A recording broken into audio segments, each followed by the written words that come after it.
Like Jay said, I'm from South Central LA, born and raised, played in the National Football League for 12 seasons, and happily married to my wife, Layla. Layla who? Hold on, man.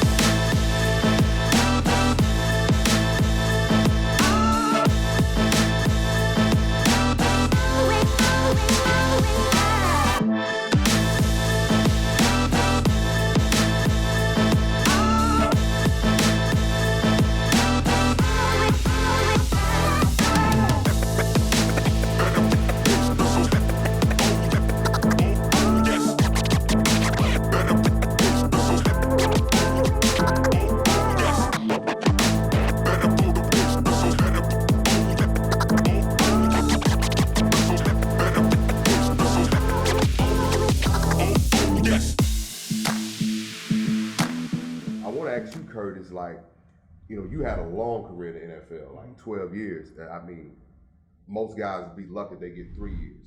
So I only got 2 spring training. Yeah, hey, that's the expectancy though. So you know what I mean?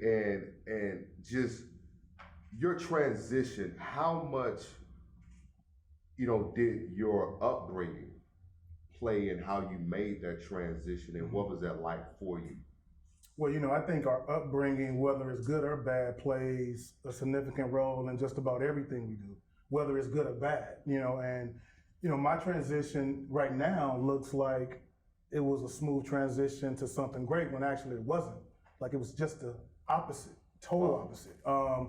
Playing football since I was 8 years old, that's all I knew was football. Everything I did was around football. I got my degree in college, not because I liked school, because if I didn't get good grades, I wasn't playing football. So everything that I did was around football. Now all of a sudden, from 8 years old, you're playing football till you're 34. And all of a sudden, it's not that you can't play no more. Your price tag might be too high. For whatever reason, most of us don't leave the game because we truly want to leave the game. We don't get picked up. Injury causes us to retire. So now I'm sitting in a stage where, everything that I've identified myself to. Football was my hobby. It was my therapy. It was my money maker. You know what I mean? It was Curtis Conway. That's who I was. Now all of a sudden, you wake up one morning in September when football season's supposed to start, because technically we're supposed to go to training camp in July, but none of us wants to go to training camp. No. So that didn't matter. But once you hit that first Sunday and you're not on that field, man, it was the most depressing thing I've ever experienced in my life. Wow. Because there's a part of you that can still be out there playing. But for whatever reasons, a couple bumps and bruises, you're not there. And for 2 years, man, after that day, I never watched a football game for 2 years. Didn't watch the NFL, didn't watch college, because I felt like I should still be out there, man. And not only I didn't want to totally let it go, but to think that I had to try to figure out something else to make money for, not just make money, but another hobby. Not just another hobby, but when things go wrong, where am I gonna go get my therapy from? Right. Like, it was huge, man. It was everything. So going through that time was really, really tough, man. And a lot of prayer. I had my older kids to kind of focus on, and that's what really got me through, man. Is that football was my purpose for living until I had my kids. Once I had my kids, that became, even when I was playing, that became more of a priority. So even though I was going through that struggle, that 2 years of football, I had something else that meant more to me than even myself, and that was my kids to be a father. It's crazy because I was actually about to kill myself before I was about to become a father. My wife was actually pregnant at the time that I was about to commit suicide. But I think that, at the time, for fatherhood, for me, the way that I seen my dad carry himself is more so like he was closed off. It wasn't any really emotion. Like sometimes he would, hug us and different stuff like that, but it wasn't consistent, right? And how he treated my mom in a way that wasn't probably the best, infidelity, all those things. So I seen a different type of love in my household. Now I knew that the love was there because I seen how my mom was. I seen how love-hearted she was and how she did things for us. But his relationship with my sister was more so not the relationship that you would see from a father-daughter. It was distant because of the divorce, right? So you see my sister, as her name is Jasmine Smith, she going into the 6th grade, right? She's going through puberty, right? I'm in the 4th grade, right? So for her, it's a different time than me going through an actual divorce, right? So now with her going through a divorce, she's looking at my dad in a different light. Now, this is supposed to be her hero, right? But now she's looking at him as like, you're not doing my mother right, right? And now, like when we was 9th, 10th grade, you lose that connection, that emotional connection. And then, you have kids at an earlier age. Like my sister had 3 kids before she was 21, right? So I seen that. And so when I found out that I was gonna have a daughter, I didn't want that. It wasn't something that in our household we necessarily talked about. And so for me, ending my life was just a stage for me to say, man, I don't got to deal with this, and ain't nobody gonna care if I'm gone anyway. That's how I kind of was feeling, even with my wife being pregnant. You talked about depression and suppressing our emotion. I was raised, like literally raised. Now I had men in the house, but I was raised by women. My auntie, was like 8 of us in the house. So my grandmother was, of course, she was the queen who ran the ship, whether my grandfather was there or not. She was the general manager, she ran it. My aunt and my mom. So these were 3 women that raised me. And they instilled in me toughness. Don't cry. Don't let me see you be that. Here's why. I never forget my grandmother. I got into it with a kid down the street. He was bigger than me. And I came home crying. Walked in the door. Grandmother asked me, what's wrong with you? What you doing crying? Such down the street, he hit me a little too hard. Play fighting when you look, but he cracked me. He was a teenager. My grandmother looked me in my face. And she said, boy, don't you ever in your life come back in this house crying over somebody hitting you. If he's bigger than you, you better pick up a brick, a stick, a bottle, or something and crack him over the head unless you have to deal with me, if I say this again. That wasn't even a man telling me that. That was a black elderly woman telling me that. Didn't quite understand it then because I was scared. Like, you trying to send me back out here? Yeah. And no, that ain't, but the fear from her made me go back out and do it. Fast forwarded now to being a more mature adult, I clearly understand why, as a black man in this world, you can't show weakness. Yeah. That was the perspective that she had growing up in the South. Seeing true racism, seeing segregation, seeing all these things that, we can't call the police because something happened in our community, because we're afraid that if we call the police on such down the street, once they get him, we may not see him again. So we have to handle everything as a community within ourselves. So you get that at an early age. And so now you still have that fear of, you want to be vulnerable, but you can't show no weakness. And not only are you getting it, but every single black kid in the neighborhood are getting this, because it's the same narrative, whether it's coming from their dad, their grandfather, their grandmother, based on the experiences that they had growing up in the South, that, as a black man, you couldn't show weakness to anyone, period.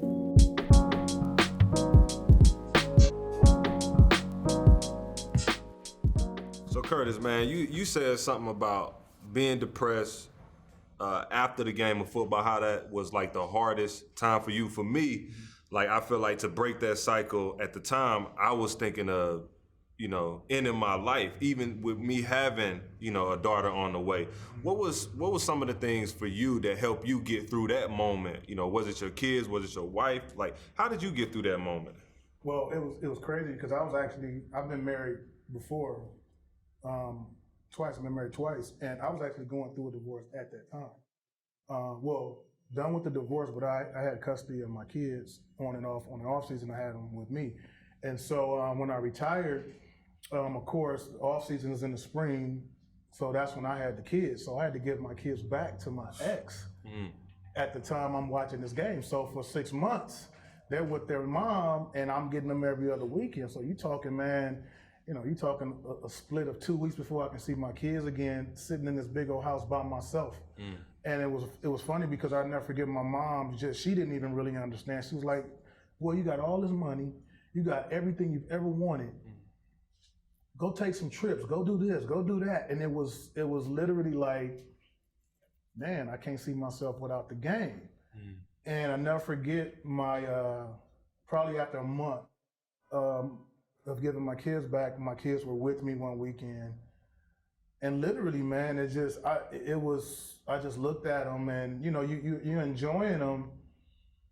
And I can't say I prayed about it. I can't say I had a thought. I can't say, it was just like, man, these are my babies. And growing up without a father, first thing came to my mind is I looked at my sons, I have twin boys, and I said, I don't want them searching in the streets for a man approval.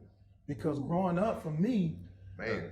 I already knew my grandmother had my back. I knew my mom and my aunt had my back, but it's just certain things I wanted a man to say, look, young brother, you all right. Yeah. You doing that, and I didn't have that. I had a drug dealer who would tell me that, but at this time in my life as a retired NFL, I didn't have daddy to call. Right. You know what I'm saying? So I'm looking at my sons like I don't want my sons ever having to search anywhere to look for someone to be emotional with, to let their guards down with. That's my duty. Then, of course, I start tearing up, and I'm looking at my daughter, and I'm like, okay, I have to be an example for her. That keyed off a lot of things for me, man, like wanting to be remarried because I wanted to show them that it wasn't marriage, it was the relationship that I was in. Ooh. That's why the marriage failed. It wasn't marriage, it was the relationship that I actually chose. And being honest, got married for all the wrong reasons, so I can't totally blame my ex for everything that happened. I don't want them to grow up searching for these answers. My sons are 25. I still kiss them. Like literally hug them and kiss them and like tell them, look, this is gonna happen for the rest of your life, so get used to it. Because I want them to see, oh, dad was a football player. Dad grew up in South Central. Some dudes might say, oh, he was a little tough dude. But I could still hug my son and kiss him. I want my daughter to see that. So for me, it was all about being an example. And man, again, I can't say it made me forget about football, but it gave me a balance until that balance became more about living life as a leader in my household and as a leader to my kids. And then football it just happened because that was the priority.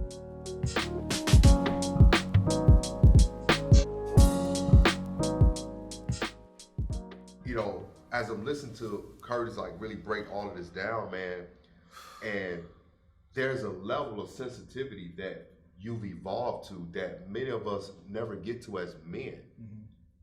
I mean, for you, Marcus, when you think about the stuff that you're going through, and I know you and I have talked in depths and details about the relationship with you and your dad, and earlier through the break, we was talking about the sensitivity part. Like, what is that like for you, man? Like to really enter into that space, because a lot of dudes watching this don't think that men are sensitive. Man, it's definitely still hard for me being in that space. But I'll tell you one thing: what helps me be sensitive is my daughter. Like, she looks like me, but she acts just like my wife, and she's so smart and so intelligent. And some of the soft things that I do with her, I might be watching Jingle Jangle, or I might be watching Mickey Mouse with her, or something, on that side that's not, that masculine. But even with, the movie Jingle Jangle, like, I caught myself crying, like, because of just the production and how great it was and how excited my daughter was to watch it. And I feel like it's hard for me to enter in that, and I always ask myself, like, damn, nigga, you crying? Why you crying? Right. Like, nigga, why you crying? But then at the same time, you got to tell yourself, like, man, this is okay. But that territory that we always talk about, and we talk about like when we were younger, and how like you better tough it out, you better hush it, you better shut up, as a man, as a boy, because that's how we're taught. Sensitivity, we all have it. Yeah. Men just cover it up. Yeah. You know, it's showing the weakness. You have to be okay with showing that sensitivity. I think that our generation of men, we have to, number one, learn what actually is sensitivity. Yeah. Like, we talk about being in an NFL locker room and cats, you can't be sensitive in a locker room. There's no such thing as can't be sensitive. Yeah. You can't let that sensitivity show in the locker room. Right. You know what I mean? We have to be okay with letting our kids know there's a time and place for that. Exactly. You know what I mean? Not so much you can't, but it's a time and place for it. Now, some situations, you may not be able to hold back crying. Right. I give an example. Playing college football, one of the toughest dudes on the team, like, will literally get on the front line and knock somebody out for you. He was a guy that when he got mad, he cried. Yeah. That cry was, don't mess with him. Yeah. Not now. Don't mess That's with how him. my brother-in-law is too. You know, because he would literally rip your head off. Another dude who's very sensitive, don't want the smoke, like myself, goes from 0 to 10. You keep messing with him, he gonna start crying. Right. You ain't gonna be able to get him off of you. Right. So you number one, if I'm talking to a group of boys, I would let them know that it's okay. A lot of them are really looking for it's okay. Men, we're looking for it's okay. I'll be 50 in less than a month. You know how many times I've been married, been with my wife 16 years. You know how many times that I wish I could just pick up the phone and call dad and be like, man, like, how did you go through this part with mom? I don't know what it's like to be a 50-year-old man married for 16 years. Yeah, I know a lot, but I'm unfamiliar with this space. Man. I need somebody I can be vulnerable with, because mom ain't gonna give me what I need. Yeah. I need you. See what I'm saying? And it goes back to me being a father.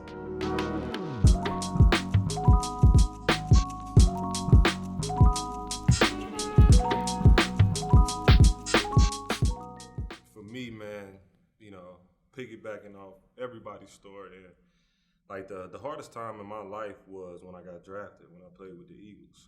And we talk about father figures. You know, my dad has always been there. Always, you know, he's always been there.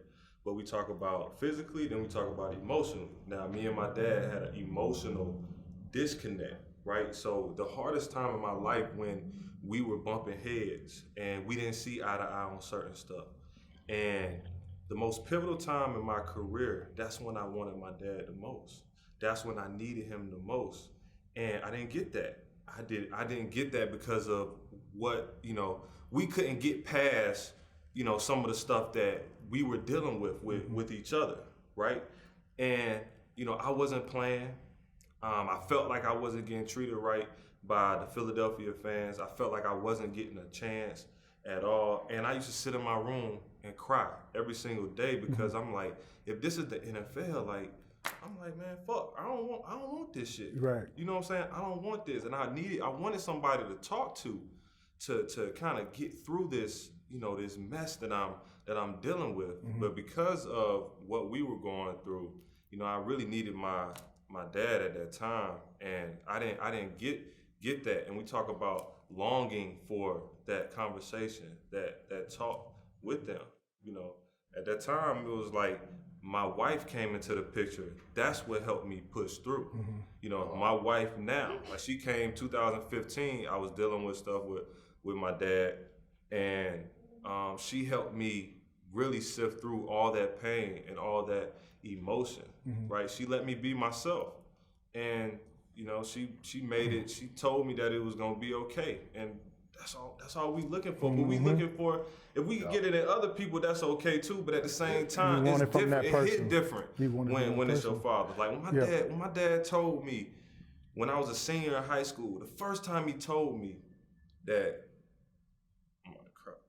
It's all The good, first bro. time he told me that, you know, he was proud of me. Like that shit really, I needed that. Like, I was going to college, I was doing like nothing that my cousins, nobody had ever did. Like, I'm in a different realm. Like, like, nigga, tell me you proud of me. That's all I want to hear. Right. You know? And that's it, man. That's you know, that's the story when it comes to us wanting to seek that approval from our father. And that's what I want to give to my kids, man. Question, did your father have his father in his life? So my granddad was definitely in his life, but it was emotional disconnect. Now, like when I'm thinking about it, right? Yeah. My grandmother, she wore the pants. You know, she was the GM. She was exactly, and my dad and my mom's relationship, like how that, like my dad was very controlling. But the reason he was controlling was because of how my grandmother was. My grandmother didn't let him do much. Then, you know, she was very controlling in how they were. And in his mind says, like, I ain't gonna never let a woman control me, right? You know, can we really fault them for that? But just putting it out there in the atmosphere, that's what's gonna help, right? Not only putting it in the atmosphere, we definitely got to do that, but we have to be examples. You know, you talked about your daughter. You know, I literally am in a space where I don't care what nobody thinks. Right. To be honest with you, I want to change the cycle of how we're viewed as black men. Problem with us is we don't know who we are. Yeah. Right. And that's really what it comes down to, man, is we don't know who we are. Not who you are, Marcus, but who we are as black men. We have such a disconnect. You gotta remember, man, we were brought over here and somebody else taught us who we are. Does that even make sense? Nah, not at all. So they gave us a version to suppress who we are.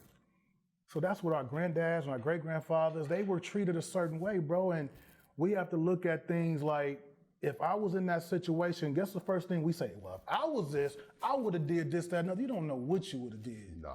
You know what I'm saying? Do you think your grandfather and your great-grandfather was even less stronger than you? No, he was under different circumstances.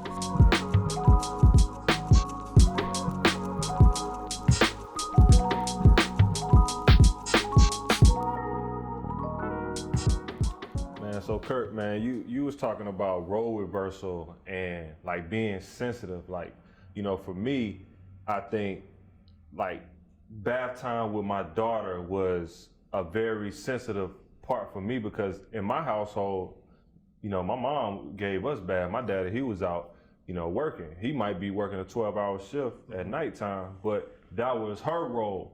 And, you know, my wife giving me that role, like I was so honored to get that role because like it really allowed me to be sensitive and then it inspired me also to write a book about that process for bath time, and it shows fatherhood in a different sense, like not it being, oh, this guy is just a strictly go-getter. You already talked about we're more like we're multiple things, right? And we could be sensitive. We could be in that realm when it comes to you know, bath time. So the reason I wrote that book was just off the simple fact that it shows fathers, you know, black fathers, that hey, this is a way to connect with your daughter, your son, your children. This is a way to connect with them in a sensitive light, you know, just doing bath time with them. Yeah, and Marcus, look, I congratulate you on that, man, because I think that's such it's such a pivotal moment in your daughter's upbringing as well, right? Because she's going to have those memories, and she also has an experience of you as her dad. But more importantly, she has an experience of a man. Right. And I think so many times that's what we are missing in our community. And especially when you look at the dynamics that 1 out of 4 children grow up without a father or don't have a father in the household. You know, statistics has shown that kids who don't have male figures or male representations, they perform poorly in school. They don't develop emotionally. I mean, when you think about, you know, we can say this even from the field, you had guys who were overly aggressive, and then you had guys that may have presumed to be very sensitive. There was no balance, and I think fatherhood brings a great balance.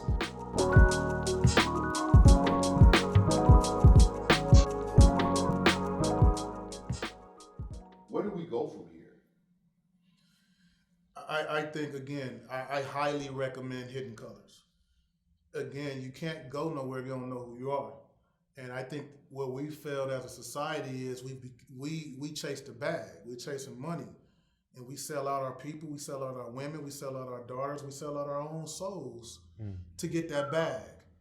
Hidden Colors is a 10-hour, I would think somewhere around 10 to 8-hour crash course on who we are. And it leads you all the way up to where we are today. I think once you get that, because even in that, it showed the strength in the power. And psychologically, if I'm saying this, you can look at it as, okay, walking around with our chest out. No, it also allowed me to say, you know what, I can be sensitive toward my son because I'm still a warrior. Right. No matter what. I can be sensitive toward my wife. I can even be sensitive toward y'all and not care what y'all think. Oh, he weak, because y'all know I'm not weak, because I know who I am. Right. And I know I'm a soldier. You know, there's there's a book called The Sensitive Child my wife told me to read a while back. And it was because I was pushing this, my son ain't growing up like this. And my wife, again, being way more intuitive with our kids than I am, they were in her. She like, look, nah, that's not him. And this is gonna trip you guys out. She gave me the book to read to get a closer picture of who he is. Come to find out, I was reading a book and it was telling me about myself. Wow. And so anytime I look at my son now, I know he got that warrior in him, but the book allowed me to say, okay, that sensitive part, that's in you too. Yeah. And you've been suppressing that because of the atmosphere that you grew up in. Now, putting those two together, the Hidden Colors and the sensitive book, that allowed me to even become, I would say, an even more well-rounded father, because now when my son going through it, I don't always have to be like, man, I gotta listen to him. Yeah. Allow him to ask questions. Ask him to, and then if he does feel a little emotional, let him know, you know what, man, it's okay. Because I know who you are. You're a little warrior, but right now, like when I cry, guess what? This is the space I'm in, but it's okay. Anytime we get together and exercise our power, whether it be just us sitting here having conversation, there's gonna always be somebody a little nervous because it wasn't built for us to be this powerful. So I commend y'all for even stepping out there the way y'all doing and trying to create this platform and where you can have positive and negative and sensitive and strong energy all within one show to allow people to understand we're more than what you just see on TV, man. We're everything.